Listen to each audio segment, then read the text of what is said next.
My name is Olivia. I turned 68 this year. At the end of last year, my husband, who I lived with, suddenly passed away from cancer, and I found myself moving in with my eldest son, Noah. Originally, my husband and I lived in the detached house where Noah's family now resides. When Noah got married and had a child, we moved to a nearby one-bedroom apartment, passing the house on to Noah and his family.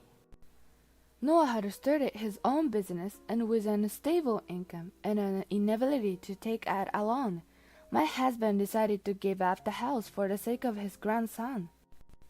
When we handed over the house, it was beautifully renovated and felt brand new.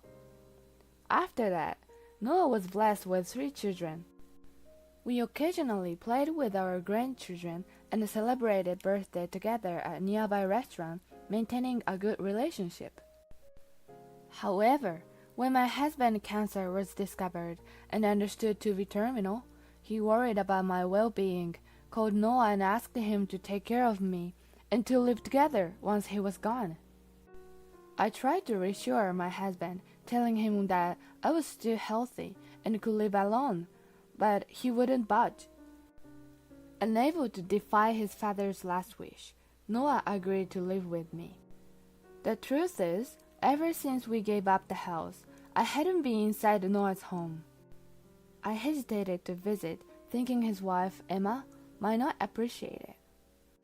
So, when I arrived, I encountered a shocking scene. Trying not to be a burden, I had minimized my belongings when I moved to Noah's house. The house was a small 2-bedroom with 1 room on the 2nd floor and 1 on the 1st. When I arrived, Noah said, "Oh, was today the moving day?"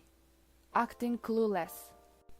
Noah has always been forgetful, a trait that didn't change even in adulthood.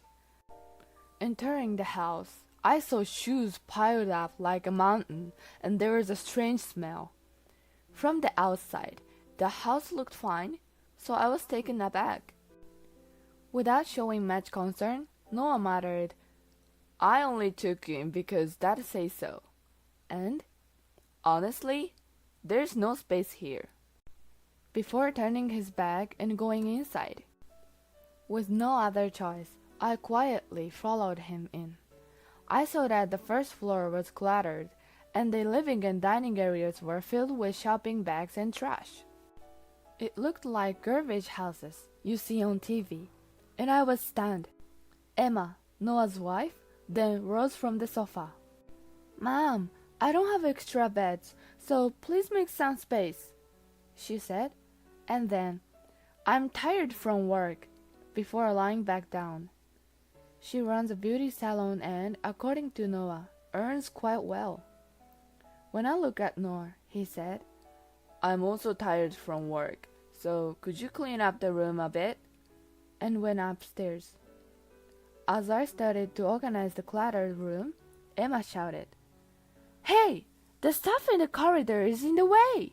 I quickly replied, "I'm sorry," and moved things aside.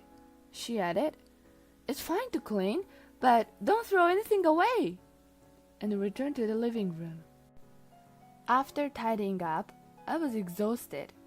Emma peeked in and said, "Aren't you going to help with dinner? I'm not your servant." I jumped up, realizing it was already dinner time, and hurried to the kitchen. As expected, the kitchen was a mess, but Emma seemed unfazed, frying a lot of meat.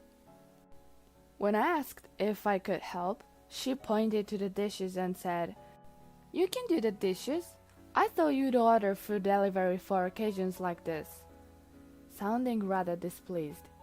For a moment, I wondered about the norms in this house. Nevertheless, I responded with a smile. "I'm sorry, I wasn't thoughtful. Today was hectic, but how about ordering food delivery tomorrow?" This seemed to improve her mood a bit, as she replied with a faint smile, "Yes, let's do that." Trying to be understanding, I thought about how messy the house was with 3 kids and Emma working hard as a salon manager. That evening's dinner was just a pile of meat and bread, with no vegetables or soup. Interestingly, despite living in such a messy house, Emma was particular about clothes. She insisted on washing anything worn once and was strict with her kids about not dirtying their outfits. All of our family members are always well dressed outside, so until now, we didn't notice the state of the house. I began cleaning diligently the next day. Of course, for things I couldn't determine as trash or not. I neatly lined them up and had Emma check them when she returned from work. With the sheer amount of garbage, I asked her for confirmation almost every day, and she started to sound dismissive, often saying, "It's okay, just throw it away." I didn't really want to touch other people's belongings, but the clutter was too much. Also, it was originally the house I lived in, so seeing the room in such a state made me sad. After about a month, I finally finished sorting the garbage, and the house started to look decent. The grandchildren joyfully expressed how it looked like a house from the TV and rolled around on the carpet. They also stopped the habit of throwing half-eaten snacks around. Noah and Emma didn't particularly thank me, but since I took the initiative, I wasn't bothered by it. However, I was unaware. Emma, rather than appreciating my efforts, was making comments like, "What's that? Sarcasm? Mother-in-law check?" And, "No one in the family complained or even asked for it." I overheard this one night when I got up to use the bathroom, and heard Noah and Emma drinking and talking. Noah sided with Emma, saying things like, "Don't say that," and "I wouldn't have taken my retired mom without Dad's insistence." Feeling down and wondering where I went wrong with raising him, I silently returned to my room. Seeing myself sleeping quietly, surrounded by luggage in a dimly lit room, I felt pathetic. However, thinking of my grandchildren growing up in such an unhygienic environment, I consoled myself that what I did was right and went to sleep. From then on, whenever I was cleaning, Emma pretended not to notice and went elsewhere. Moreover, the meals were always just meat and bread. Unable to stand it, when I suggested making a stewed dish and wanting to eat vegetables, Emma became upset and said, "Do as you please. Buy the ingredients yourself," and turned away. After that, she left cooking to me and stopped cooking altogether. The grandchildren, possibly vitamin deprived, seemed to improve in complexion, enthusiastically eating fruits and vegetables. Being fond of the person who serves them meals, they began to be affectionate towards me, making requests like, "Grandma, put a fried egg on the curry." One day, when Emma was out late, a grandchild crawled into my bed to sleep with me. From then on, they wanted to sleep with me, even when their parents were home. This probably upset Emma more. I ended up preparing all the meals. This lifestyle continued for about 6 months. Then, talk of a family trip during the summer vacation came up. My eldest son and his wife were excitedly looking at travel brochures and searching on the computer. So, I assumed I'd be house-sitting and was actually relieved. However, my elder grandchild suddenly approached and insisted, "Grandma's coming too, right?" Despite the parents' reluctance, they agreed since the child was adamant. Emma, clearly displeased, tasked me with preparing breakfast boxes and doing laundry, emphasizing that it's the least I could do since I was invited. The trip involved car travel, but being elderly, I frequently needed restroom breaks, which visibly irritated Noah and Emma. The grandchild who had insisted on my accompanying them started to rush the journey. When Noah reprimanded the child, saying it was their fault, the child began to cry loudly. The car's atmosphere worsened with Emma muttering complaints amidst the traffic jam. Upon reaching the amusement park, I distanced myself, saying, I'll be at the cafe. You all have fun?" When the children cheered up and ran to the rides, Emma came back to remind me explicitly to pay for my own expenses. The amusement park didn't seem like a place for elderly, and the cafe began to get crowded. So I, feeling guilty, stepped outside and mindlessly sat on a bench. Though I had worn a hat as a precaution, the midsummer sun was harsh. Before I knew it, I found myself in the amusement park's medical room. I overheard my eldest son and his wife being scolded by someone who looked like a doctor. "How can you just leave an elderly person alone like that?" It seems I had a mild head stroke. Usually, I'd be fine, but having prepared lunch and done laundry from early morning, followed by a long car ride, I must have been more exhausted than I realized. My eldest son and his wife looked clearly upset and decided to head back to the hotel with me. After checking in and leading me to the room, they told me, "Please don't cause any more trouble. We shouldn't have brought you. We'd be out playing until night. Just eat something or whatever."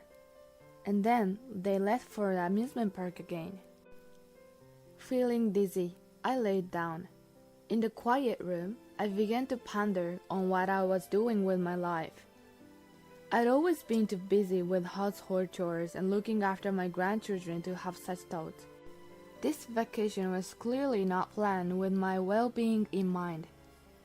Despite having forced me to prepare meals and do laundry early in the morning, there was no concern shown for my health after I fell ill. I gazed at the ceiling and thought, if I were to grow old and fall ill, they would probably leave me unattended like this. Even now, when I manage the household, I'm treated as a burden. I realized I had harbored hopes for the son I bore with such love and pain, but those hopes were misplaced. I decided I might need to prepare myself for the worst and drifted into sleep. Around 6 p.m., I heard my grandchild's voice. "Grandma, are you okay?" Emma looked at me with concern. She seemed to have come back from the amusement park early because she was worried about me. Behind her, her parents were whispering amongst themselves. Emma said, "Mom, Dad, I need to talk to Grandma. Can you step out for a bit?" Since there were play areas in the hotel, she took the younger children with her. Once they were gone, Emma snapped, "You should know better. Isn't it a luxury for someone like you to be on a vacation? You should go home and clean since you're so good at it." The trip was planned for 2 more days, including the amusement park and visiting trick art exhibitions and museums, which I thought I could partake in. Olivia responded, "You want me to go back now? By train?" To my innocent question, my eldest son angrily replied, "What else do you expect? We only took you in because of Dad's last wish. Don't think you can freeload a vacation." That statement solidified a vague resolution that had been forming in my mind. I should cut ties with them. I got up, packed my things, and asked the front desk to call a taxi. My grandchildren noticed and came over. I thought this might be our last meeting, so I said, "I'm not feeling well, so I'm going home early. Enjoy yourselves." They seemed to sense something was amiss, but simply replied with a smile, "Okay, get well soon." I gave the taxi driver my home address. He asked, "Are you sure you want to go that far?" I showed him my platinum card and asked if it was alright to pay with it. He thanked me and drove me home quietly, ensuring I was comfortable. Once home, I began to clean. I decided to move back to my old condo, which was up for rent but fortunately still vacant. The next day, after packing my belongings, I left my son's house and called a real estate agent. Olivia said, "I want to sell that house." A week later, my son was furious on the phone after a disagreement with the real estate agent who came for the house's evaluation. I went to their house and calmly said, I've decided to cut ties with you guys. So, I've also decided to sell this house. After all, the key to cleaning is to throw away unnecessary things. Both the eldest son and Emma looked puzzled, exclaiming, "Wait, wasn't this Dad's house? Then I should have inherited it from his estate. Exactly. This is supposed to be my husband's property, right? What the hell are you doing? Have you lost your mind?" I sighed and asked the eldest son, "You say you inherited it through the estate. Do you remember changing the ownership of this house?" He hesitated. "No, but I just assumed it became mine." "That's not the case," I replied, "because this house is under my name." The two of them looked baffled, asking, "What do you mean?" "That's what I mean. Also, prepare yourself because I'm going to stop the financing to your company." Financing? What are you talking about?" I always knew my son was forgetful, but this was truly astounding. Olivia asked, "Don't you remember?" Olivia continued, "Every month, I've been transferring money to your bank account." Olivia added, "It was under the agreement that you'd use it for business expenses." Noah, turning pale, stammered, "I thought that money was what Emma earned." Emma was also shocked, confronting Noah. "You weren't the one earning it?" When Noah and Emma got married, he didn't have enough capital, so being fond of my grandson, I decided to provide financing. Since it would likely be considered inheritance if it was under an individual's name, I set up a personal asset management company to make the investment. I believed I had explained it to Noah properly. However, since he started his business around the time he got married, as time passed, he must have mistaken it to be Emma's income. Coincidentally, the name of the company sounded similar to Emma's beauty salon, which probably added to the confusion. Noah then suddenly exclaimed. Noah shouted, "Wait! There were investments even after Dad passed away?" Noah continued, "So it's not Dad's company, right?" Olivia responded, "I've been telling you, I'm the CEO of that company." Noah was stunned, looking at me like a pigeon that had just been shot. Emma was equally shocked, mouth agape. Olivia said, "I kept silent because I didn't want to tarnish your father's reputation, but the one who had assets was me." Olivia continued, "My parents were wealthy. Indeed, we got married almost eloping against my parents' wishes. Noah never met my parents, but over time we reconciled, and I inherited their assets when they passed. This inheritance was considered personal property, so it didn't become joint property with my husband." Noah exclaimed, "Wait, what? Hold on." Noah continued, "Wasn't it something Dad had?" Olivia replied, "As I've told you repeatedly, your father had almost no inheritance." It's natural to assume that one would inherit from their father, so Noah and Emma's confusion was understandable. However, thinking one would inherit without any formal procedures makes me doubt my son's intellect. Initially, the reason Noah started his business was that he'd get fired wherever he worked. Noah would say, "They just don't see my worth." We weren't sure how to help, but we thought that letting him have free rein with the inheritance wouldn't end well, so we kept providing capital and loans. Noah mistakenly thought of it as Emma's income and used it both for living expenses and his business. Meanwhile, Emma's beauty salon business wasn't going well, and she had almost no income. However, she seemed to be carelessly relying on Noah's perceived earnings. Noah said, "I thought I was going to inherit this house. I always listened to what Dad said." Emma exclaimed, "Wait, wasn't this house under your name?"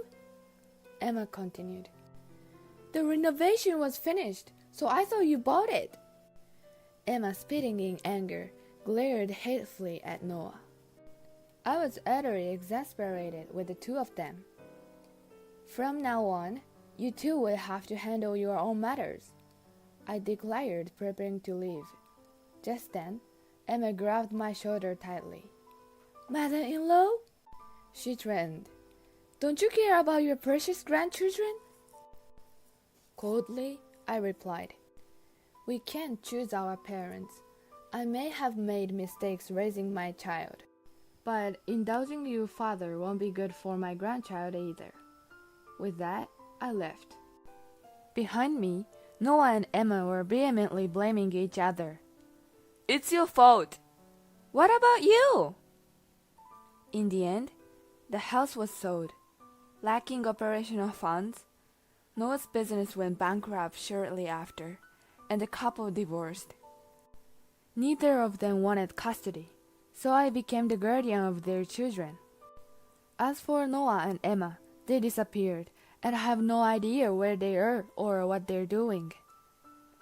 With proper discipline, the oldest grandchild learned to cook, the middle one picked up cleaning, and the youngest mastered tidying up. They seem to have learned that they must fend for themselves. Now, even without my intervention, the three of them cooperate and handle household chores efficiently. They'll likely regard their parents as cautionary tales. I'm grateful that I was able to pass on essential lessons to my grandchildren. Besides their housework and studies,